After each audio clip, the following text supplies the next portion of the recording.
Ja, það var öruggur sigur á móti fóstrunum þínum fyrirhandi, blendna tilfinningar. Alls ekki, það var mjög ljúft að landa þessum.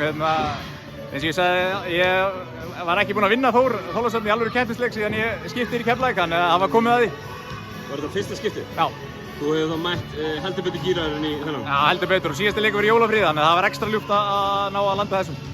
Keflavík liðið svona, ef við tökum fyrri umferðin búinn, að taka inn Rímó að koma inn í þetta og Tyson að koma inn í þetta og það eru leikmenn með að stinga á þanga og aldrei sami hópurinn einhvern veginn. Hvernig finnst þér þetta hafa gengið svona þessum aður? Mér finnst þetta bara, hafa gengið ágætlega hjá okkur. Við erum náttúrulega klárlega ekki á þeim stað sem við hefðum viljað fyrir mót, en með öll svona hvað segir maður, bara áföllin sem við höfum gengið í gegnum, meiðsli og annað, að þá bara erum við bara á fínum stað finnst mér og klárlega eitthvað til að byggja fyrir seinni umferðinni.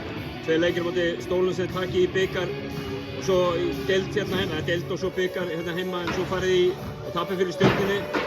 Vinnið Þór núna, þetta svolítið sterk deild sem að algjörlega, það náttúrulega bara allir leikir eru 50-50 og við viljum náttúrulega verða heimavöllin og gera það að vígi og það var bara gott sigur í dag og eins og segir, það allir leikir sem deild erfið, það bara þannig.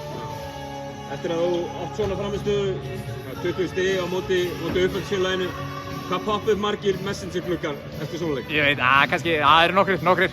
Væru þeir fleiri ef þið hefðu tapað? Já, ef þið hefðu tapað, það eru fleiri. Alveg að lokum, hvað er jólamatinn? Það er hamborgarhryggur, hjá mömmu í Þorlákshöfn. Já, þannig að það verður ljúft. Kærar þakkir Halldór og gleðilega hátíð. Gleðileg jól.